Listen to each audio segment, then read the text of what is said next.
Let's wake everybody up.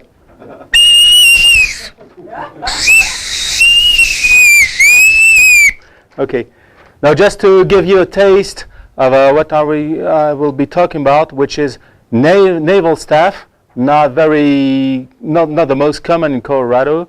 Also, recent stuff, because some of my comrades that entered the Naval Academy the same time as me are still in active duty, and are still working on other issues of interest, as you will see.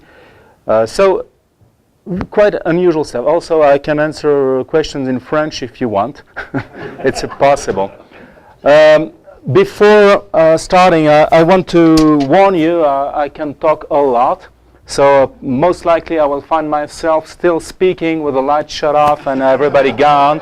So I will not be yelling at you if you feel that you had enough and you need to leave. No problem. Also, please interrupt me if ever you have a question.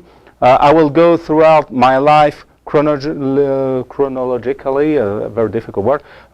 So if there is an interest in what I'm saying at the moment, just raise your hand, ask, and I will develop.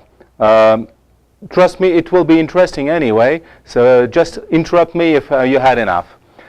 Which reminds me, a story I had. I used to work in Bahrain in 2003 during the invasion of Iraq, so I was a liaison officer, French liaison officer there. And at the end of the invasion, you had the general coming and visiting the troops. I believe it was Frank's the name, not completely sure. So he visited the troops and made speeches. And he used to have a very interesting warning telling people, okay, I know I make very long speeches. And when I learned that, I was doing one of those speeches and with the top brass in front of me. And after a while, possibly a long while, I had one of the naval officers in the front row, one up and one away, but not before I could barely read his name. So at the end of the speech, the general telling, so at the end of the speech, I asked my assistant to get hold of that naval officer, and the next day, so he was in front of me, and so I asked him, hey, you were at my speech yesterday? Yes, sir. And did I see you standing up and getting away before the end of the speech? Yes, sir. Why did you have to leave? Sir, I needed a haircut. Come on, you couldn't have a haircut before the speech? And the naval officer replied, sir, before the speech I did not need a haircut. So this is when that general learned that he was doing really long speeches. So now, I'm not willing to refrain you to get away and get a haircut if you need any. So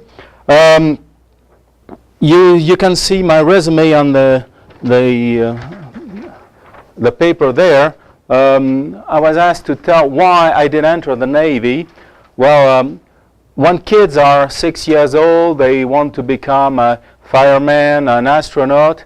And when I was 6 years old, my parents were for a couple of years in New York City, and we came back to France using the steamer France. And my parents told me later that ever since I wanted to become to go in the Navy, to become a naval officer. So it was a kid's dream, but contrary to most kids, I kept stubborn to that dream, and here I am.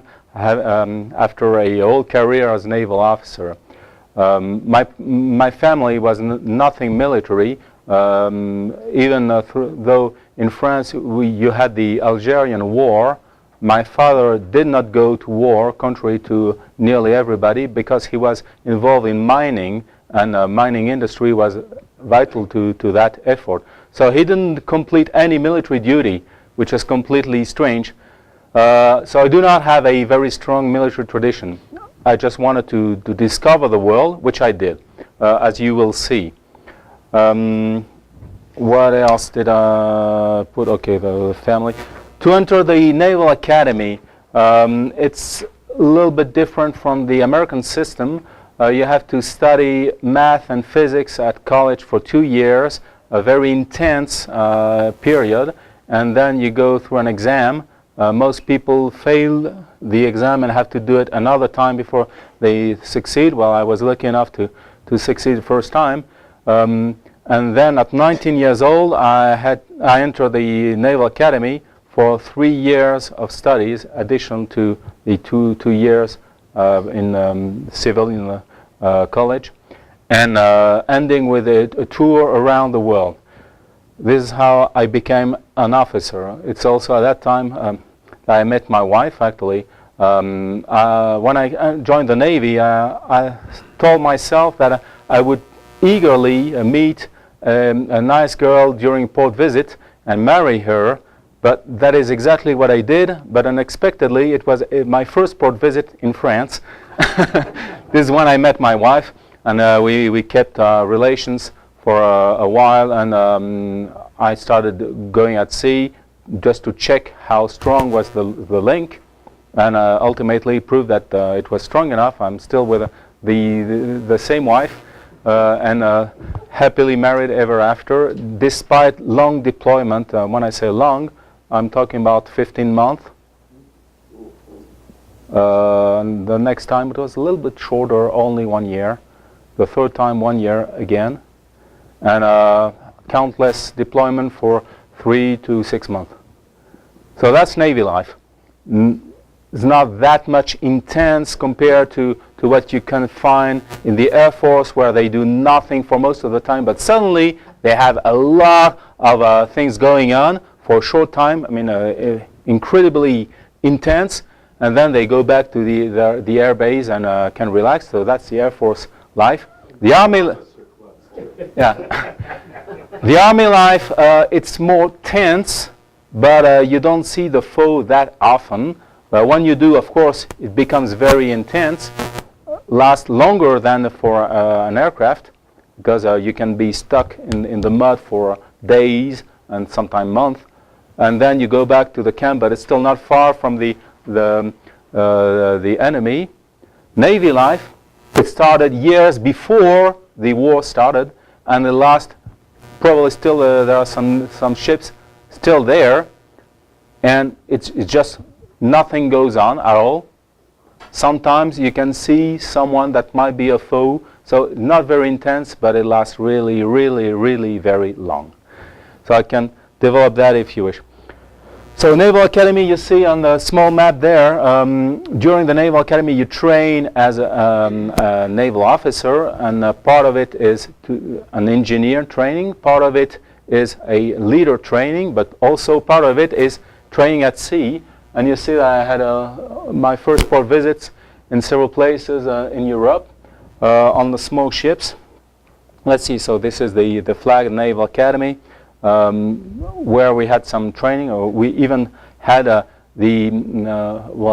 something like welcome cohesive activities. Someone would call that bullying, but it was nothing alike, of course. So we had to jump from the top of it to a net below. Fun times. All right.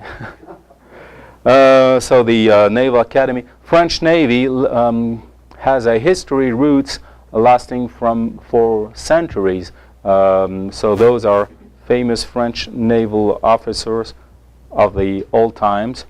This is Naval Academy, which was made in the year 60s or so. It used to be in Brest. It used to be on a sailing ship in the road of Brest. It used to be no academy at all. People would train on the job. But since 1960 or so, it's this building in Brest, which is the extremity of France. If you go further west, you just fall in the Atlantic Ocean. Okay, you can see that we have also a kind of a training that you would expect in any academy. Well, that's life there. On the picture here, you see old ships used to curb waves. You can see a SSBN missile given as an example there. Yes? Okay. Yeah.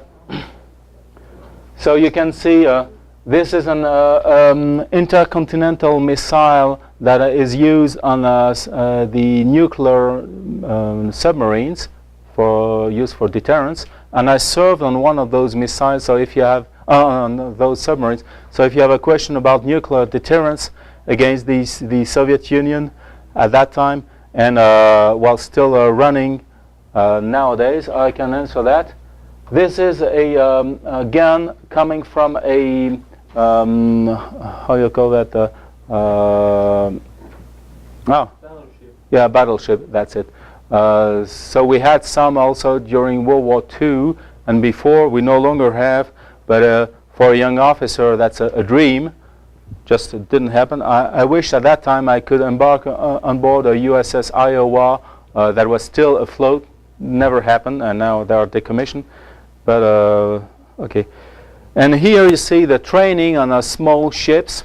So part of the training is to get used to be seasick, and that's very effective. So smaller the ship, the more effective is the training. So that's myself on board another ship, which was an old wooden ship that that actually remained from World War II, and we had a couple of them remaining at the time. Again, some training, you see. Also some military training, that's myself again. I'm not sure what we were doing, probably nothing very efficient, but a lot of fun for us.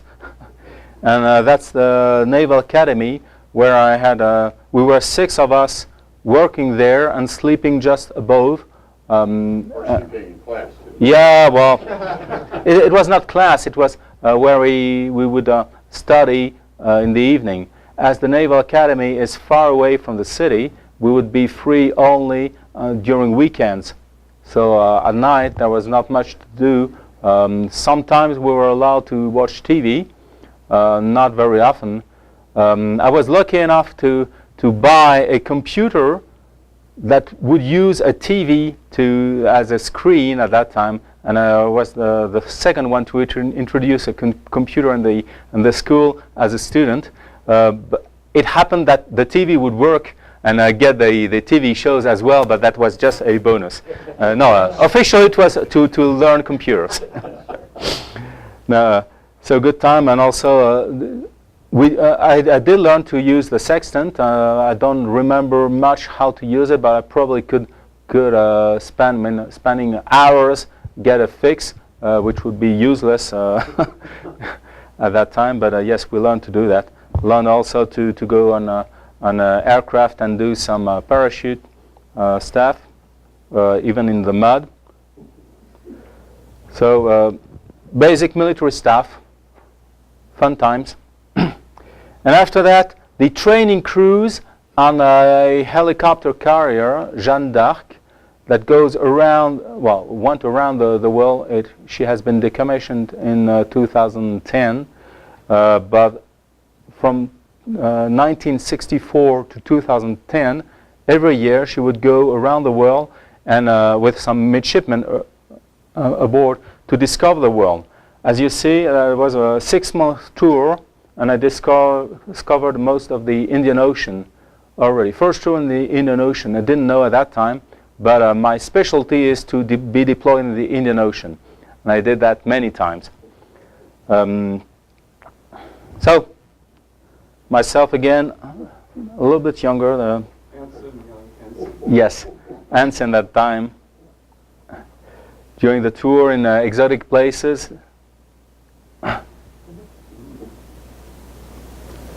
So, up to Australia.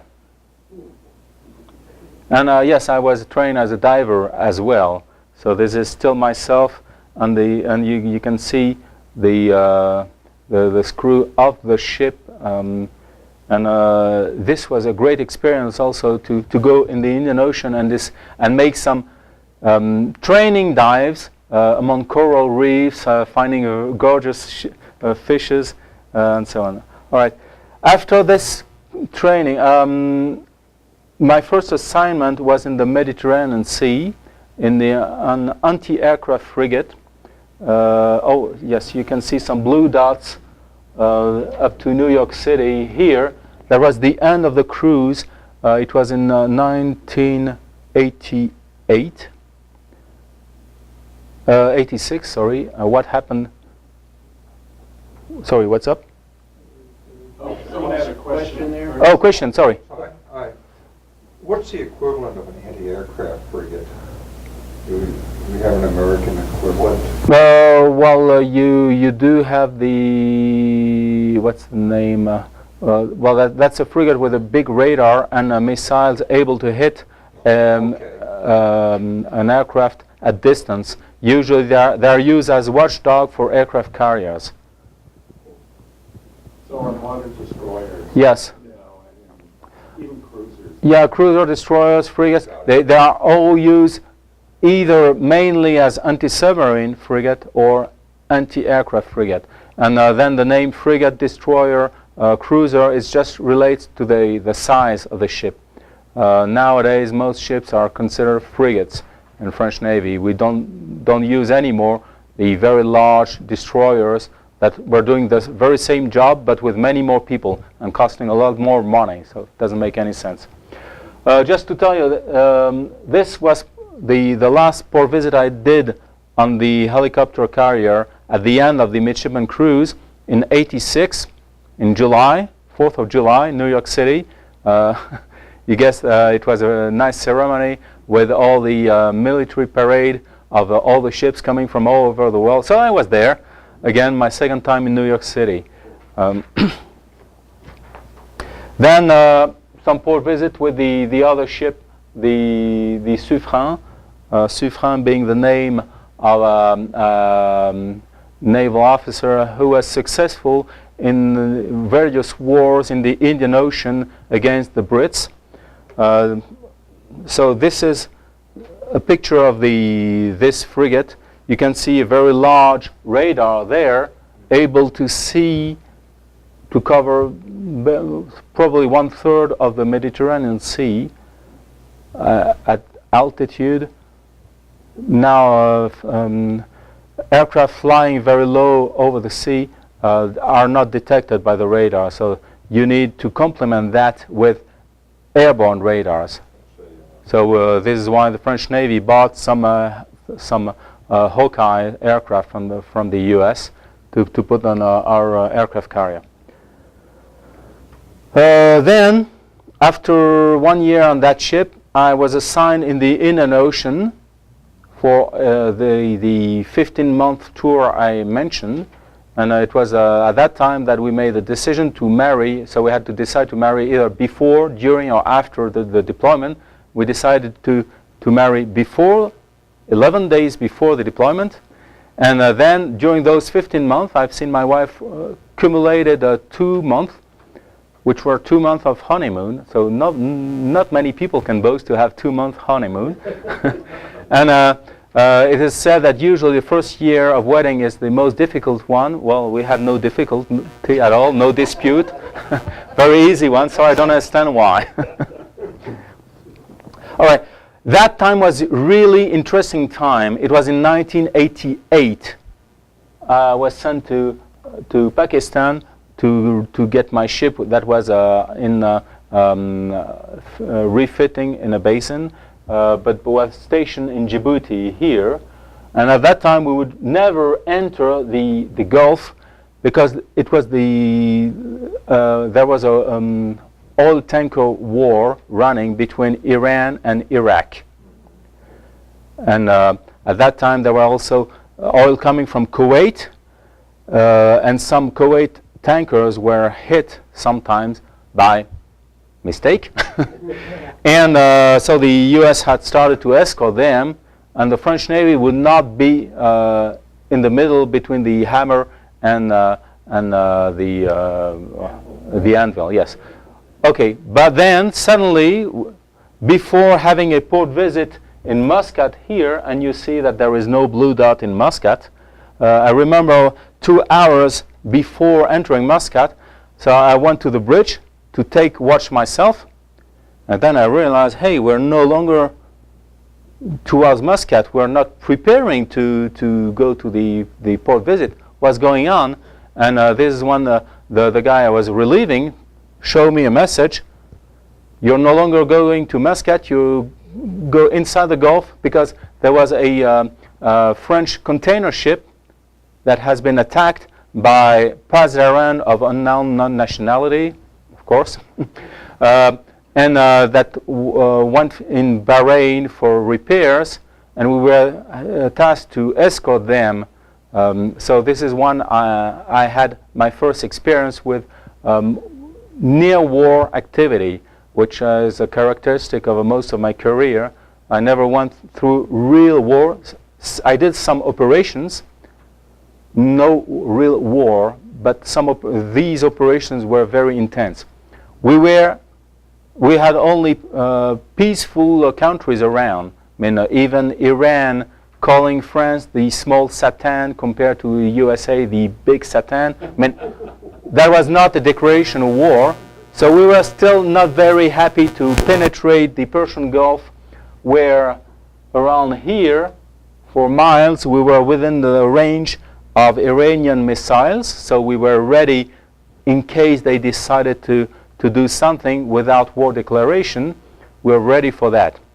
And we penetrated there and met with the crew of this ship, Ville d'Anvers was the name, very strange. Ville d'Anvers, Anvers being a city in Belgium, not France, but that was the name of the ship. Still, it had the French flag, and the people that we met were French people, completely shocked by the violence of the attack. I mean, they were shot at for more than half an hour. And when you're a civilian crew, you just are there to make money and go to an export city and deliver your cargo and then go back and everything. And suddenly, in the middle of that, somebody shoots at you without warning, and shoots not at the ship, but really aiming at the bridge. They were completely shocked, and all of them wanted only to do one thing, to take the first plane, go back home. When they saw us, it was a great relief, so a very, very warm welcome. So we told them that we were there to escort them, so they accepted to go back to the ship. The repairs were easy to do, but I could see on the bridge some holes of bullets and also RPG, so the rocket propelled grenades that made larger holes. Okay, so that was reality in peacetime. Very strange. And this is when we discovered that, contrary to what we learned, because when I entered the Navy, it was still east against west, when the enemy was the Soviet bloc, and we were ready to delay the arrival of the Soviets in Western Europe in order to give some time for the American to do a D-Day again and do that. Well, this is what we're training for. There in the Gulf, it was totally different. You had normal life. I mean, between the ship we were escorting and ourselves, not long distance, you would see some smoke craft coming here and there, not paying attention to us. They didn't care. They were home. If one of them would be a suicide bomb craft, we were helpless. So at that time, it started a long time of escorts in and out of various ships. No, do I have a... No, okay, not there. So a long time of escorts where we escort mainly container ships or oil tankers getting in and out of the ship. This is also when I discovered how the world trade is organized. So I told you about this ship, Ville d'Anvers, Anvers being a Belgian ship. As soon as they quit the Gulf and the escort was done, they changed flag and become no longer a French ship, but a ship from Madagascar, Malagasy. And the name was Antsiranana, which is the capital city of Madagascar. Still same crew, same company, same whatever, but just a different flag, because it costs less. And when they came back to the Persian Gulf, guess what? We had to escort the Antsiranana, same ship, different name, and back to French flag. So we really discovered how easy it was to change flag. And meanwhile, we could see an Italian ship escorting the Ville du Havre, Le Havre being a port city in France, but the flag was Italian. So it was an Italian ship escorting them from Kuwait City to wherever, certainly not in Italy. And the ship we escorted, the Ville d'Anvers, was from Kuwait City to Italy. Nothing French there, except the flag and the crew. But that was it. So completely strange way to melt all the interest, and sometimes, well, it happened to be a French ship that we escorted. For the Kuwait oil tanker were escorted by American ships at that time, and they were really feeling threatened by the Iranians. It was also during that time that we had USS Stark, a small frigate that was hit by a missile that was launched by Iraqi airplane. Iraq was an ally that time. They intended to shoot some missiles at Iranian oil tankers, but that night it was an American frigate that was hit, and some 30 sailors died instantaneously. The ship barely managed to go to Bahrain, but on auxiliary propulsion, because the missile hit the main engine room, which basically went through the chimney, and they had nothing left except some electrical propulsion, allowing them barely to reach this harbor. And later on, the ship was carried back to the States for heavy repairs, which cost much more than the cost of the ship itself, but that was it. And with my ship, we went to the point that we call Stark Point, and I can testify during a night I saw on the radar the echo of an aircraft that could have been a civilian aircraft, except that suddenly it changed course, which civilian aircraft never do. But this one was inside civilian air routes, displaying civilian IFF, which is identification, telling that, okay, I'm a civilian aircraft, and suddenly changed route, going towards the Iranian coast. So I warned the captain of the ship, we might have something strange going on there. And guess what? A couple of minutes later, we could see from that direction 2 flashes of light, and that was 2 anti-shipping missiles that I saw with my eyes flying. Fortunately, not like that, but like that, just going towards another direction and blasting behind the horizon. That was nightly routine at that time. It happened all the time. They would do that every night. And we were just in the middle of that, just being cautious not to be hit by mistake, as USS Stark has been. This is when I discovered really that the naval activity was not anything like what we were taught at school. So not Soviet Union against the Allied forces and nothing in between. Well, actually, reality was there is no enemy, but still you risk your life. And in the middle of that, it's bustling with a lot of activity of people who don't care what you're doing. Later on, you had very sad examples of this mix of civilian activity and warlike activity. Unfortunately, you had other events. USS Samuel B. Roberts were blown by a mine in that area. So we were very cautious to avoid mines and use our sonar to see possibly if we could avoid mines. So we were not involved, fortunately, but we had the example in those times of a ship being blasted by a mine. You had the example, unfortunately, of another U.S. warship feeling threatened by some skiffs going too close, shooting at the skiffs, and there were poor fishermen just were not aware of what was going on.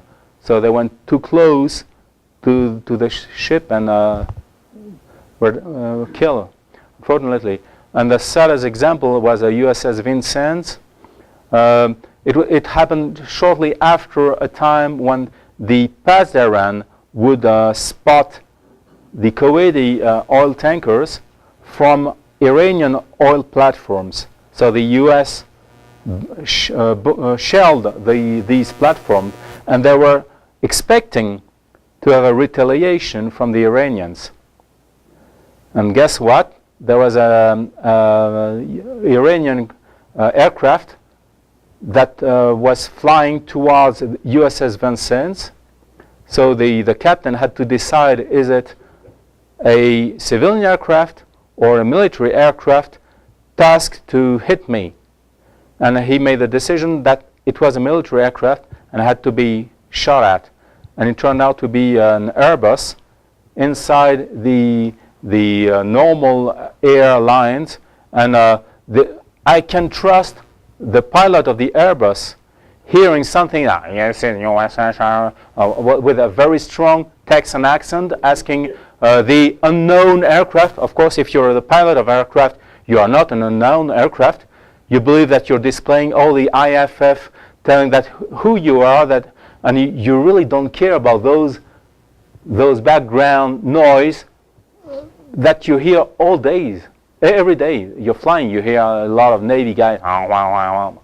Don't pay attention. But that proved fatal to him and all the passengers. So 300 people died that day because of mistake. And this is what I discovered that time, and that I've been living through my whole career. I mean, the military activity was no longer what we were focused on, war against an identified foe, but military operations in the middle of civilian life. Extremely interesting, extremely telling as a second deployment for a young officer. No question there? So then I moved back from deployment while the ship that was in the Indian Ocean had to be decommissioned. So we went from Djibouti down there and some port visit in the way, not the most direct way to France. Very enjoyable.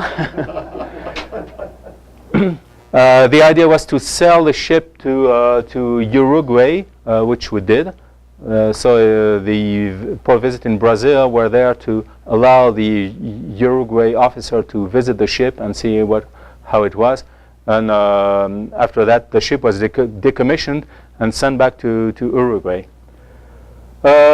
My next assignment was on a mine sweeper in Brest.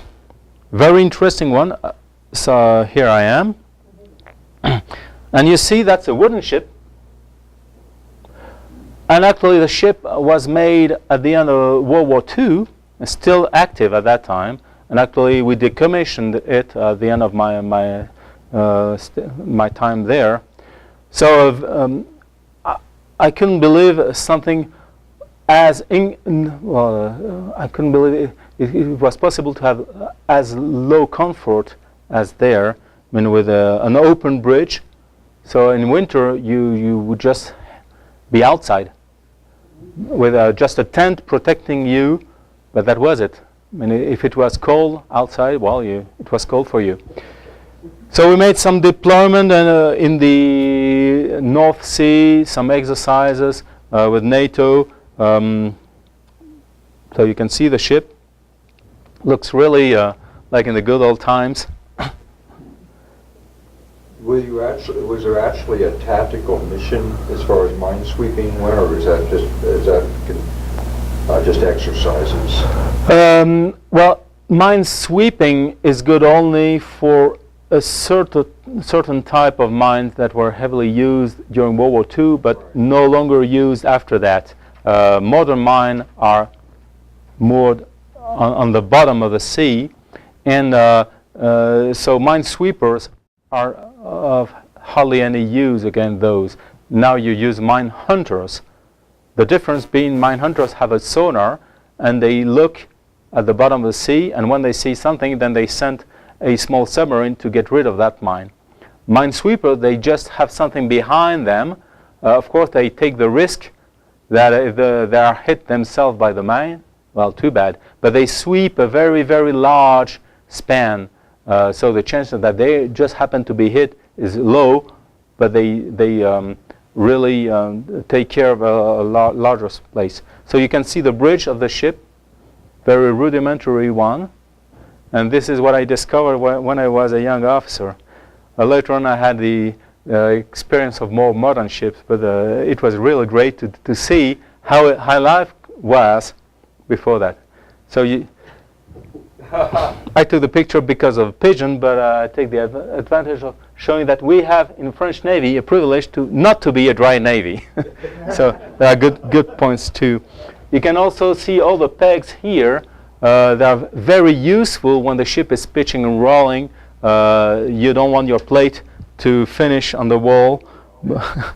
So, yeah. So some mining exercises. Okay. After that, I went to a specialty school for communications.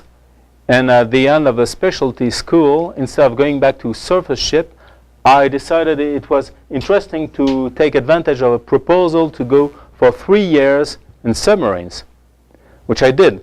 So the first was an assignment on a diesel submarine, and again a very old one that happened to be decommissioned when I left her. Yeah, I mean I kept being sent on ships that were decommissioned as soon as I left them, so it was starting to become a series, but worst to come. You should have taken better care of those ships. Yeah, certainly. So you see that this is the operational center of that ship, and I was the number 4 officer there, and ultimately when the number 3 went out, I became number 3. I was qualified as an officer on a submarine, on this kind of submarine. You can see here is where we slept. So 3 officers would sleep there, and being the youngest of the 3, this is where I would sleep every night. But that was a privilege compared to the crew. So this is the wardroom where 8 officers have their lunch, including captain. And here, the executive officer would sleep here, and the engine officer would sleep there, because they did not stand watch, so they could sleep at night.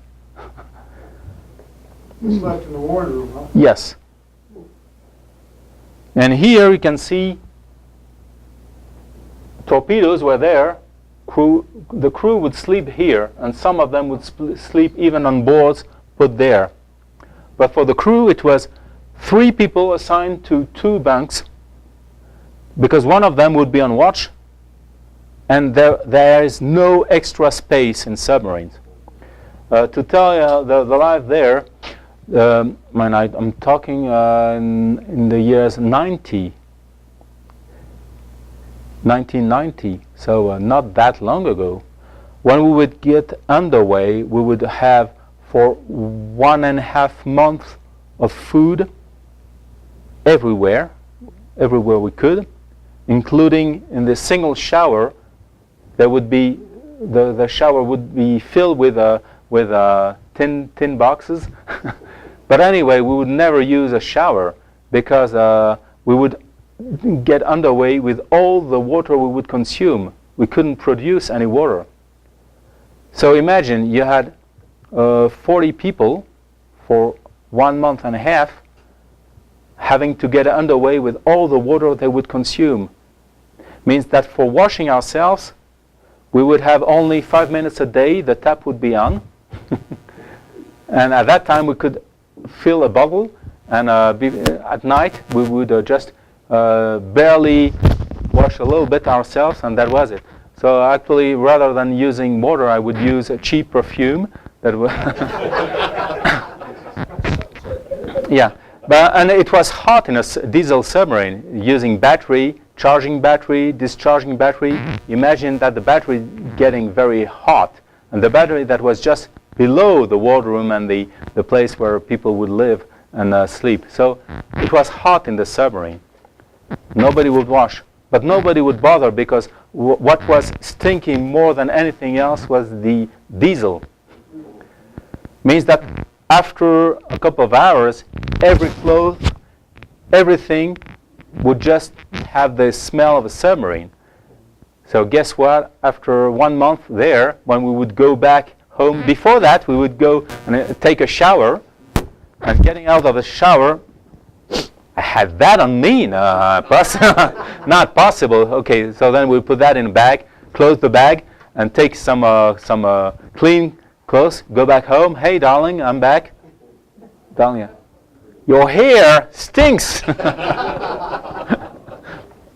And first thing that my wife would do was to put the clothes outside, let them rest for 3 days, and after that she would dare to put them in the washing machine. So that was life at that time. And the worst was after a 1-month deployment in the southern Mediterranean Sea, we had to watch for what was going on near Libya and Algeria were not that friendly at that time. And we had a port visit in Tunisia. That's when my wife and a couple of other ladies decided to come and visit their husbands. So we moored on pier side, opened all the hatches, and here are the ladies. Hey, may we come in? Oh, sure, you may. And next, my wife recalls still now how nasty the smell was. I mean, just how it went. But so that was my life for 1 year and a half, and after that, I went in a nuclear submarine. I don't have picture, but this is the picture of the diesel submarine. So the nuclear submarine was based in Brest, and this was a ballistic submarine with the ballistic missiles. So we had 16 missiles. Each of them have 6 nuclear heads. Each head had a power of 150 kilotons, knowing that Hiroshima was 20 kilotons. Is that radar on the front? No, that's a sonar. So we had several sonars, one on the top and one on the bottom, different frequencies. One aimed to have a large, so one would listen what was going on, and the other one would just be active sonar, trying to locate the target very accurately before we would send a torpedo.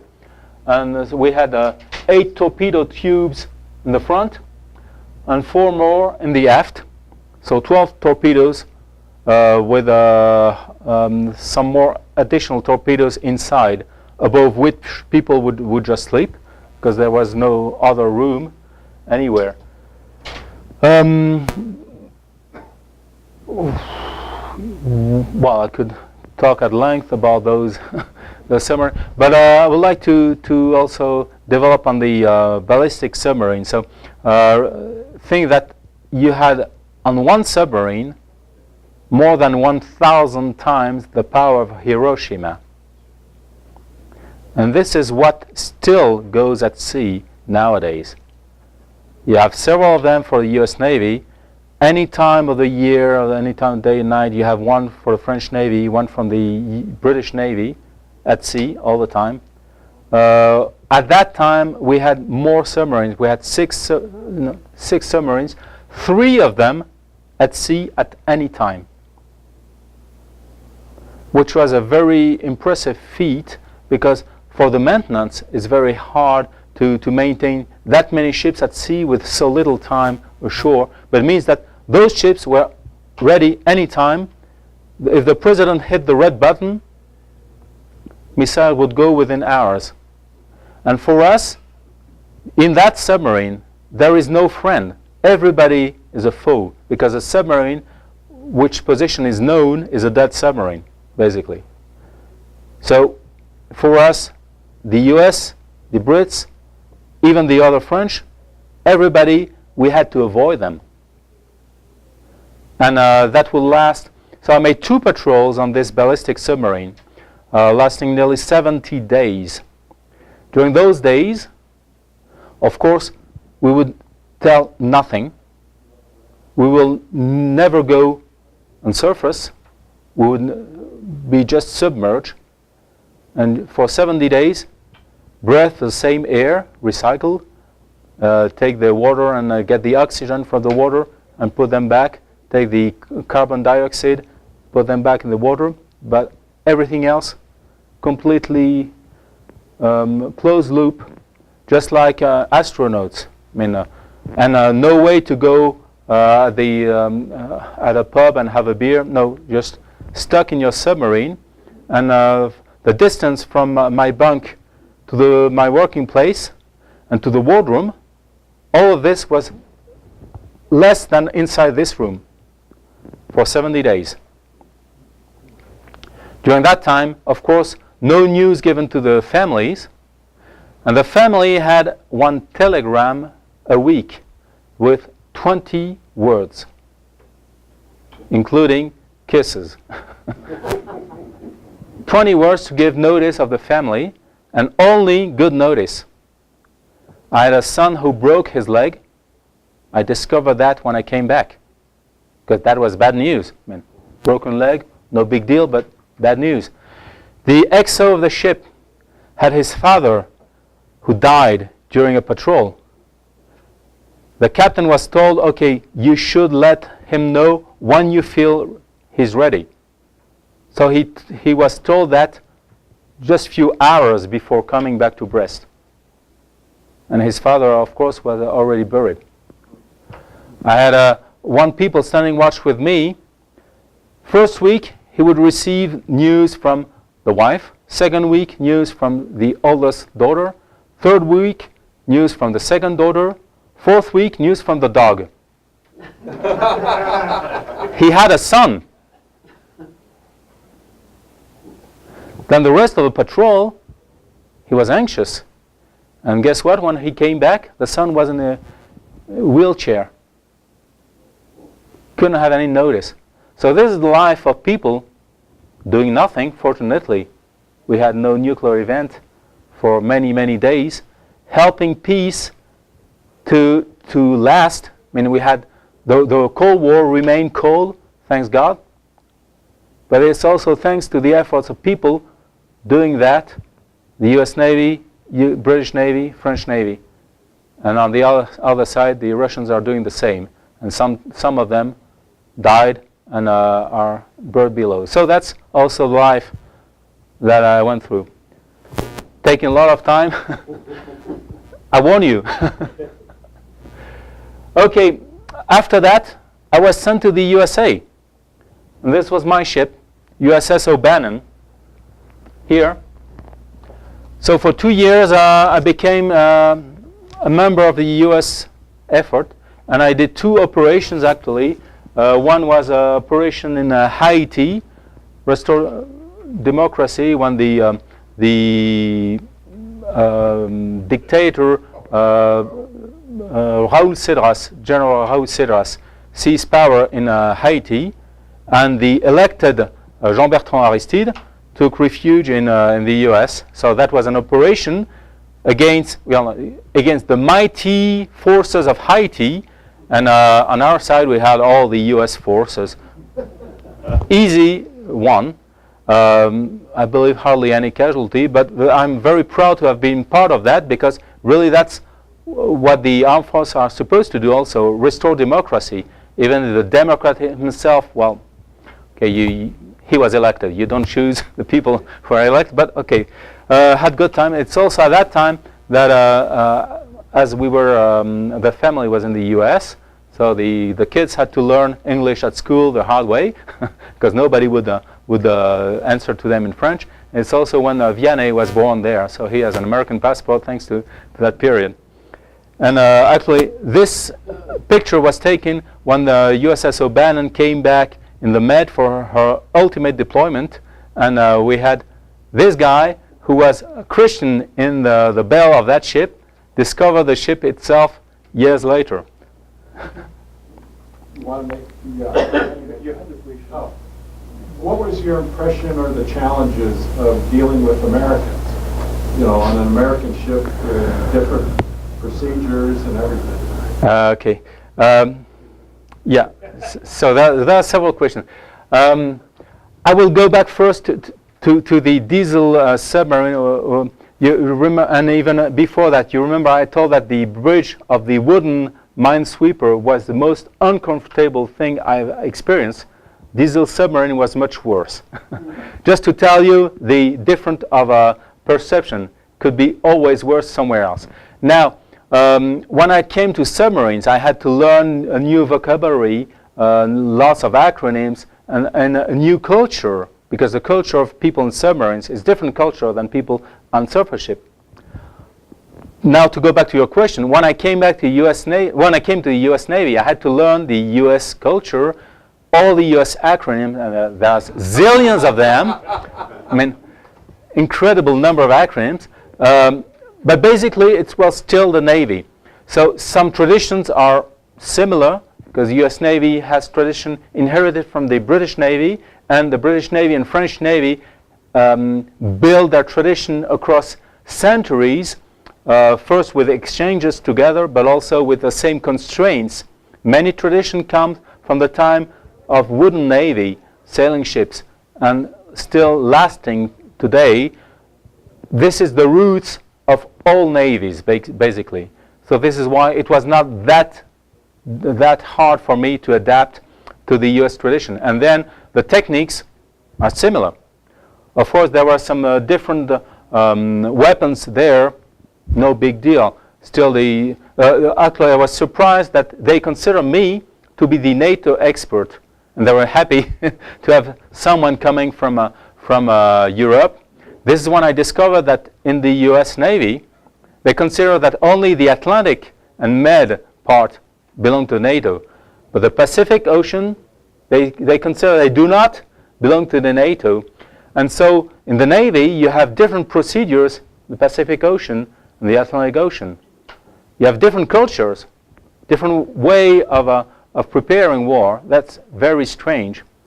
And I discovered that actually at the end of my tour when we deployed in the Indian Ocean again. So the second operation I did, it was at a time between the two Iraq wars. So at that time, there were a lot of air pressure to prevent Iraqi airplanes to fly over Kurdistan or the Shiite place, the south. But also there were some ships ready to send as many Tomahawks as necessary in case. And this is what we did. So we spent weeks in the Persian Gulf ready to shoot Tomahawks. Didn't happen, but we are ready to do so. And also doing some training, but I did that as well. Not that different operation from what I've done in the French Navy, so very interesting. And this is why on the many medals that I have, so all our French medals except those here that some of you may know, and so I have the Armed Force Expeditionary Medal and the Southwest Asia Medal from those two operations I did with the USS O'Bannon. So someone told me later, oh, you have two operations in the U.S. Armed Force, so you are a U.S. veteran. So ever since, I consider myself a U.S. veteran as well, the French one.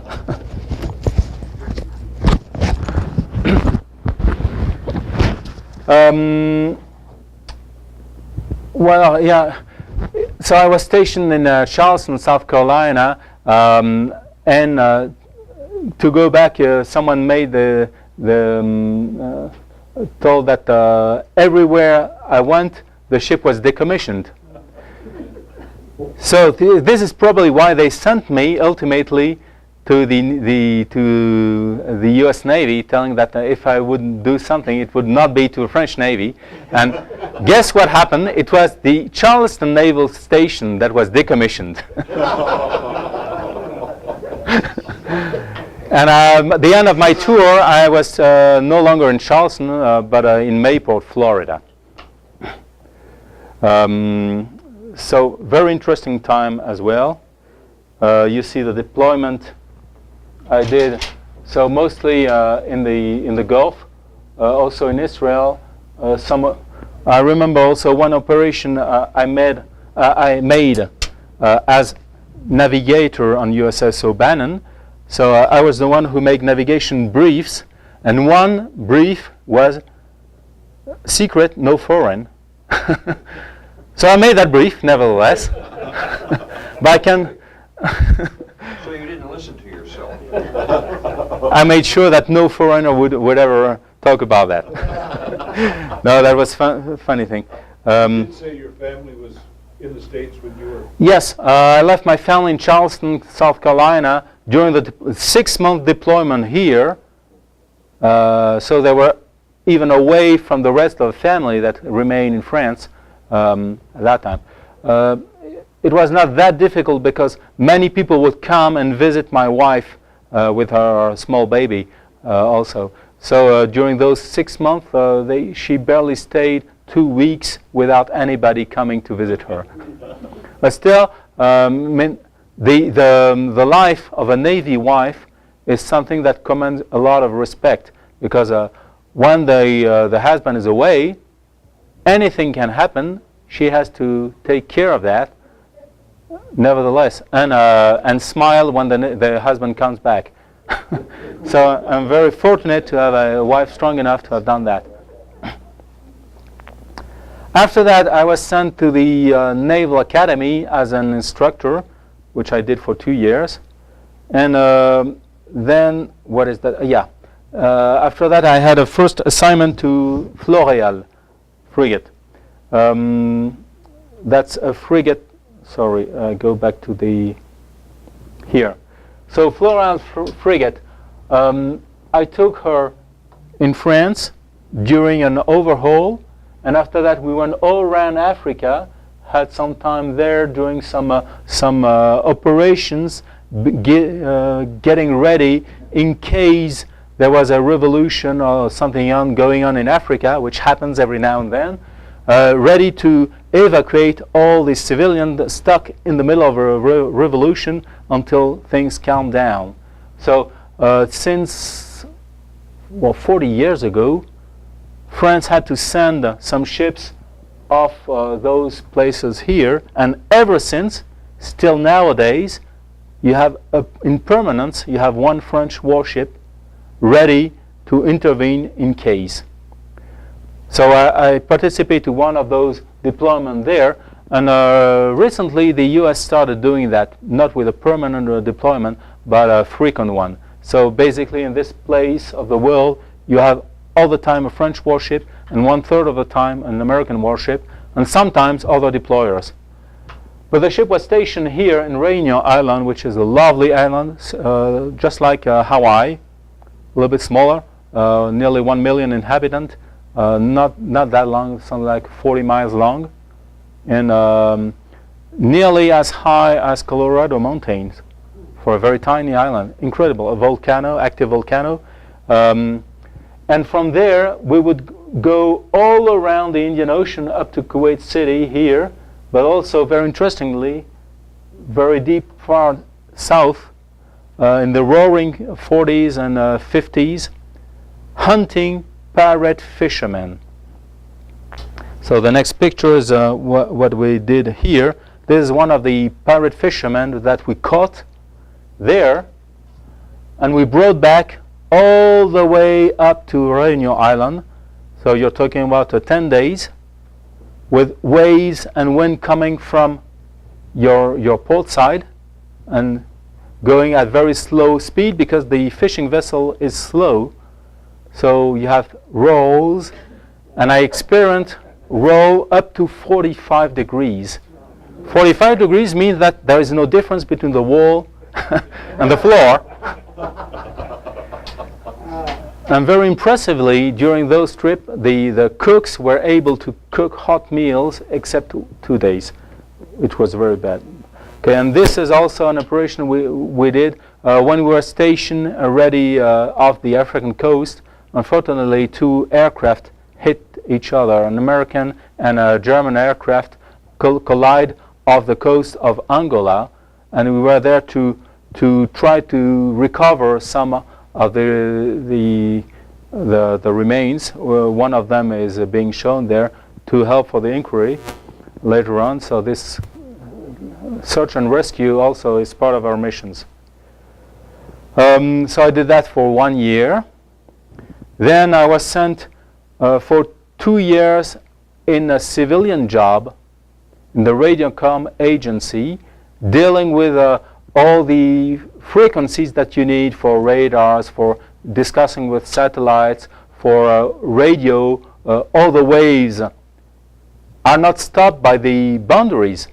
So you need a worldwide agreement to say, okay, this nation is allowed to use this frequency and that nation is allowed to use that frequency. And you negotiate that in the International Telecommunication Union. And every 2 or 3 years, there is a worldwide convention to discuss about modification for that. So this is what I was involved with, and I was tasked precisely to discuss for the GPS made by Europe, and also allowing for more frequencies for the genuine GPS. So very interesting time, and you can see myself there in civilian clothes. And to go back to the question you had, so of course submarines, there were a very different culture. USS O'Bannon, there was a very, very different culture, even speaking English. But that assignment, that was even more foreign than anything I had. I mean, when you discuss with all other sailors around the world, whatever the nationality, you share an experience. When you discuss with civilian people, they have no clue what you are doing at sea. And it's impossible just to share, to tell what you're doing. They don't understand. I mean, I'm sure among veterans, between Air Force people, Marine Corps, Army, and Navy, of course you have some common experience. But it's very hard to explain what it is life at sea. I mean, I try to give you some insight. But when you're among civilian people, that's completely odd. And for me, the greatest cultural shock was there. Where was this? This was in Brest. Yes. Then I went to the Joint Staff College. Fortunately, I didn't do it in Paris, but in Rome. And you can see that as a proof.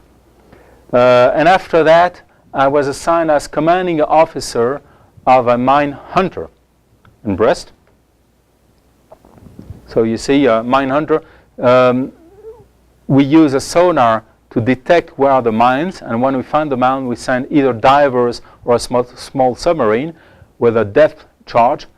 Then they go back a little bit away from it. You can see the zodiac here, where the divers are, that place the charge there.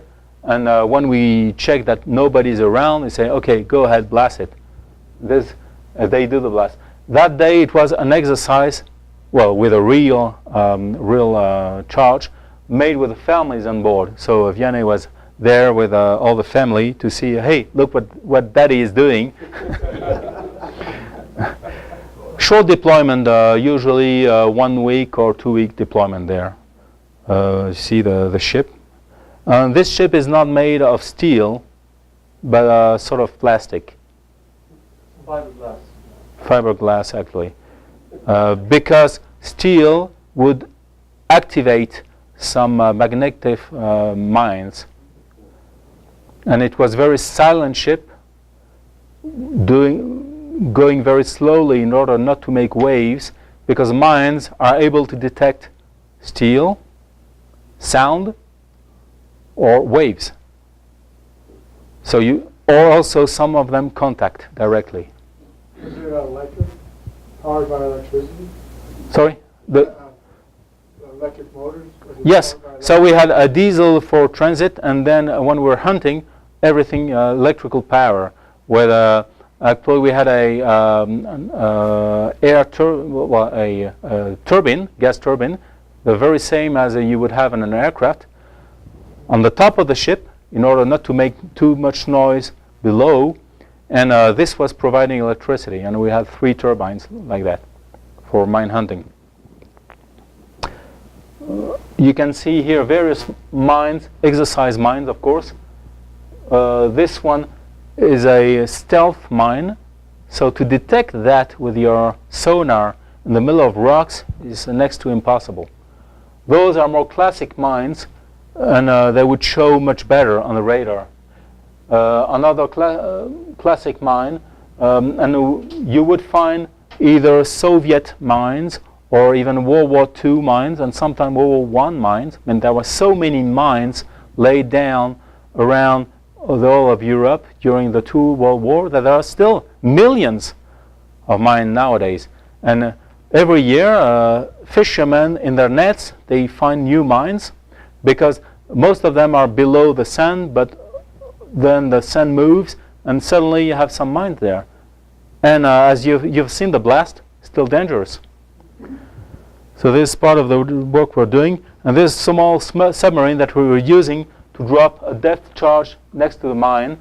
And there is a camera there to identify the mine and see where we're going. How many guys are on that ship? Not that many. If I remember well, something like 25, 30, something like that. No, I mean the submarine. Oh, submarine? No, nobody. Nobody on the submarine. No. Okay. As I told already, I was assigned in Bahrain in 2003 at the end of my command. I read the 1st April 2003 at a time when the U.S. forces were in the suburbs of Baghdad and progressing. So as soon as I read there, I was delivered a gas mask, because we were within range of Iraq, and at that time there were some concerns that they would send some missiles to us. Didn't happen. And my job there was to coordinate with to liaise with the French ships that were all around here, because when the Americans were involved invading Iraq, they ceased to do anything else. But since 2001, after the attacks on the World Trade Center, so there has been an effort against bin Laden, and bin Laden had taken refuge in Afghanistan and possibly in Pakistan, and the concern was that he could take a ship and go back to the Arabian Peninsula, from where he could reignite more attacks. So the help provided by the coalition at that time was to patrol these areas and to query all those ships, the dhows, everything, saying, is everything okay and everything, so that the dhows would report to bin Laden, you better not take a boat, because chances are you would be caught. And it proved effective, because years later, bin Laden was still in Pakistan. So that was my job at the time, was to participate to that coalition, keeping all the patrols there. And incredibly, how many ships? Total coalition ships that were coordinated from Bahrain in this area, you had more than 150 ships from 30 nations. So an incredible effort. After that, in Bahrain, I spent 2 years in a staff in Toulon, and after that, I became commanding officer of the very same Floréal ship that I was executive officer in Réunion Island. And at that time, I had more time in the deep south, and more time also getting around, even up to there, to Australia, to Timor-Leste, to those places, doing some exercise with country there. And my last time, just 1 year after that, I was assigned to the Jeanne d'Arc, the same helicopter carrier where I was a midshipman, but that time I was the operation officer, and we made another tour in the Indian Ocean once more. So here we can see myself talking to the French Minister of Defense, a lady at that time, when she went to Bahrain and discussed with the troops what we were doing there. Here I'm, well, that's when I was commanding officer. No, that was on the staff in Toulon. Staff doing what staff do usually, training during large exercises. You can see that. And here, the ship I was commanding officer of in the deep south. You see all the penguins in the front. Very interesting time. Here in Réunion Island, so as commanding officer. there in the deep south, as you see, visibility is not always very good. That ship. Here in Kerguelen Island, so this is nearly 50 south, and that's a place around the earth. The wind can go freely, except in the southern tip of America, but the rest of the world, they can roam freely. So you have completely weird weather, very cold. And you see my ship taking from my helicopter, and I was there. So good time. Here is what my office would look like at that time.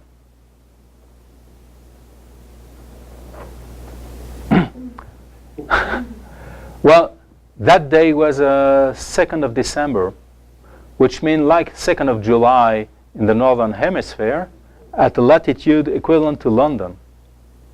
Snowing. Completely weird time. And this is also an action I'm very proud of. This is a fishing vessel belonging to Mauritius, and 4 fishermen on board of a Sri Lanka nationality, Ceylon in northern Indian Ocean. And that ship had a broken engine. So the Mauritius Search and Rescue asked if ever there were some ships around in the area to find out where was that lost ship. We found her, and we found out that had a broken engine, couldn't repair it. So this is when we placed a tow line around it, because we were afraid that if we would tow directly the ship, it would just break apart. And then we towed her for 3 days back to Mauritius. So this is really a very interesting action that we did. We did save lives. So I'm proud to say that in my military life, I save more life than I kill people, but I kill no one. So here you can see also in Timor-Leste, a very, very young republic that fought a very bloody war against, independence war against Indonesia. And we met with people who 10 years earlier were guerrilla people. We met with the prime minister there, had a Nobel Prize because he was able to negotiate the peace with Indonesia. And you see we have warm welcome there. Okay, that's my uniform in Kerguelen Island. You can see the port visit there by a naval painter going with us. Some training also, replenishment at sea. So good time, very interesting. And here are the guys from Mauritius thanking us a month later for bringing back their fishermen. Actually, they couldn't care less because they wouldn't spend anything to get them back. It was more economically, it would make sense just to leave them die. But as we brought them back from free, they were very happy for that and could repair the ship and make more money. But it is also a time when, also with the ships that we investigate, the pirate fishermen ships fishing illegally in the deep south. When we would interview the crew members, we would find out that they were underpaid, that the ship owners would really no care about them, and the conditions of those fishermen were awful. And this is still going on. So this is what is life at sea for fishermen. I mean, we can have hard life as naval people, but fishermen, that's awful. Question? What nationality are we dealing with the illegal fishing, and what is illegal fishing when it's outside of the... Okay. For the 200 miles off any coast, anything that is fished inside belongs to the coastal nation. Okay. So you can grant some authorization to fish there and receive some taxes for that. So all the fishermen that are fishing there and are not authorized are illegal. Got it. And the nationality of them, those that we caught were mostly Spanish owned, but with flags from anywhere. One of them, I remember, a flag of Vanuatu, which is a very tiny island in the middle of the Pacific Ocean, Okay.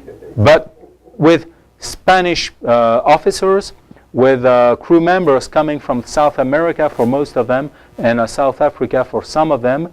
The ownership was Singapore, but which was hiding other Chinese interests, and the flag Vanuatu, as I told. So that's just one example.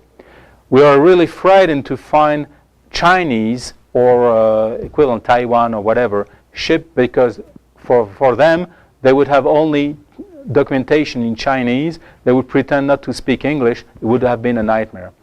And you have really a lot of all those stuff.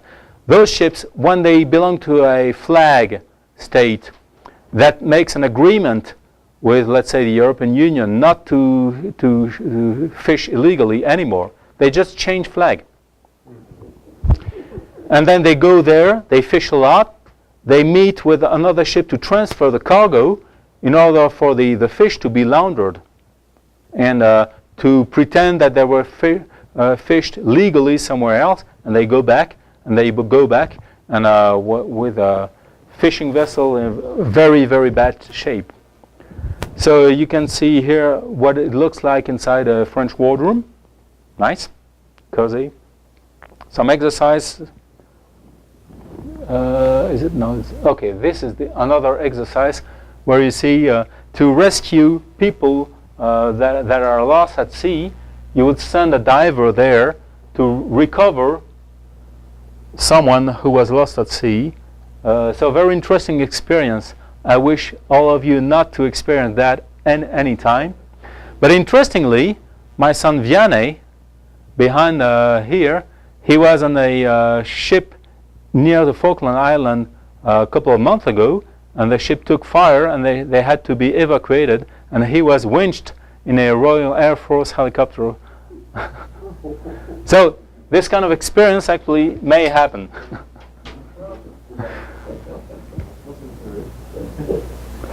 All right.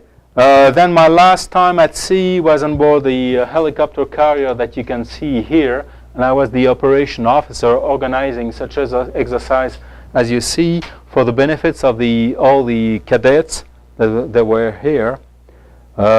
Here you can see that ship in the Suez Canal, or doing training with other ships, replenishment at sea, because you don't have that.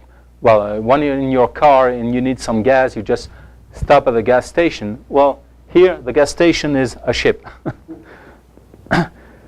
And finally, I was assigned for the last 3 years in Navy in Brest, and in this staff I was the planning officer. We had some operation, counter-drugs operation, because you have cocaine raised here. Some of it goes and finds its way to the United States, and some of it goes to Africa and then finds its way to Europe. It's very cost efficient if you can catch a ship with a great load of cocaine. It's much better than finding in the streets only grams of cocaine. So we were lucky enough to complete 2 operations where we caught a ship once with 3 tons of pure cocaine, and the other one 2 tons of cocaine. And that's incredible, within 1 month. So this is kind of operation not very easy to organize at that distance. You need a lot of collaboration with other intelligence coming from UK or US or other countries, a lot of collaboration. And then you need to have a ship in that area, and I told you already that the French Navy has a ship permanently assigned there. You send reinforcement with an aircraft to just spot the suspect ship and reposition her, and then you send also some SEALs to board the ship. One of the ship that we captured they were ready for being hunted, and actually they had their cargo ready to be sent overboard, which they did, but it floated long enough for our ship to recover it and put it in it was a ship that could ballast, lower the hull and have some other ship come inside. So they did that with the cargo. This is when we recovered 3 tons of that. Another ship. So after that, you need to take back the ship from there, bring it back where the judge can make a prosecution. So really a complex operation. The second one, it was a ship from Liberia. That's the second most important flag in the world. Liberia is just there. So they accepted to take back their ship and judge there. And they accepted to take also the 2 tons of cocaine and to burn that in front of the ambassador. And they did actually burn the 1.5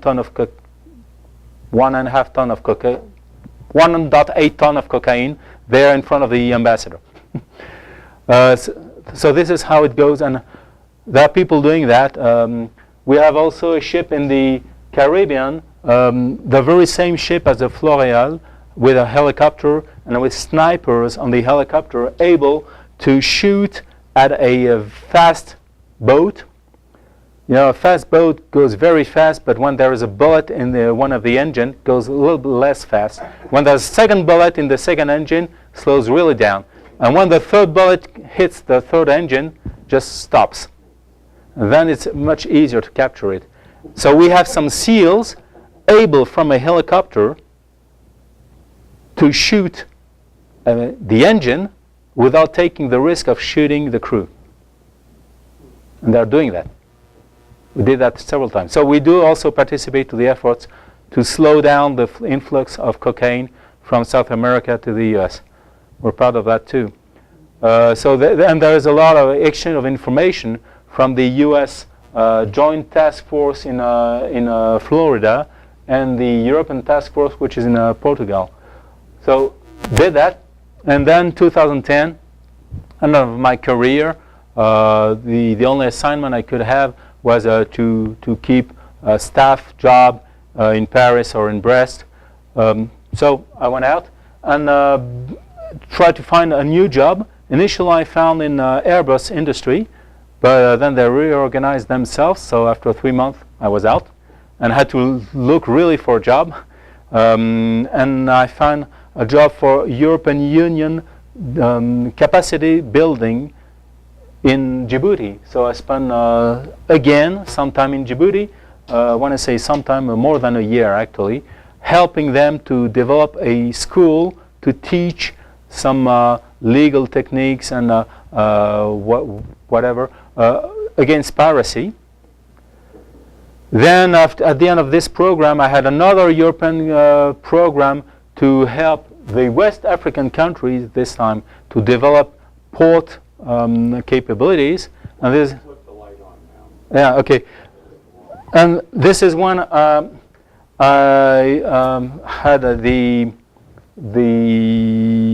luck to find a job offering in Broomfield, Colorado, about fighting piracy, but more by helping countries to coordinate against that. So those are my last time in the Navy, and one of my last action was a military parade in the city of Brest. You could see some American flags there because we have a monument there, which was made after World War I to commemorate the U.S. effort to help there. And Brest was a city where all the military members would come in and then go fight against Germany. And in 1919, they would go back to Brest and wait for a ship to take them back. So Brest was really the city where all the U.S. troops would go back and forth at the beginning and the end of World War I. So we have a monument there to commemorate that. Guess what? During World War II, Germany invaded France. They blasted this monument, but it was remade shortly after World War II, and this is considered part of a U.S. territory. It is maintained by the U.S. consulate close there, and we have some ceremonies there every now and then to recall that we were that we were brother in arms there. And that's it. So, I have a question, Jerome. You know, we used to hear a lot about piracy off the West African coast. mhm. I've had everything for a long time. Have they got that? Sorry? Have they got that control now? Okay, so question on piracy. Everybody heard about piracy with the Captain Phillips movie and all those Somalian piracy. Nowadays, Somalian piracy has been curbed down. You would hear that there is no event anymore. Actually, there is no event against merchant ship, but there are still Somalian pirates. It's only that the ship that they capture are small dhows belonging to Iran or other fishing nation in the area. So they do capture fish, but which raise no interest anymore from the media. And if ever the effort to have some armed guards on board ships are left, or if the ship slow down because they don't want to expend too much fuel, or if they go closer to Somalia, someday there will be a new ship captured. So that's Somalian piracy. Today, low problem, concerned that it may come back. Now there are other places in the world where you still have piracy. One of them is Gulf of Guinea, especially close to Nigeria. And this piracy is linked to the oil fields there. You also, Nigeria have some fightings between the coastal populations and the federal government inside. They had a war in the year 70s and so in Biafra. But nowadays, this is one single country, but with a lot of people who resent the local government, and some of them have turned pirates, and they capture people, ransom them, only for a couple of days usually, but sometimes it can become very bloody if their target is not the people but the oil. Then you better not be between the oil and themselves, because you just get shot at. So that's Nigerian piracy. It's harder to deal with than Somalian piracy because most of it happens in the territorial water of Nigeria, and only Nigeria is authorized to intervene there. So we're trying to help the local countries to develop a capacity to deal with that and to cooperate between each other. But nowadays, the worst place for piracy, that's near Indonesia, Singapore.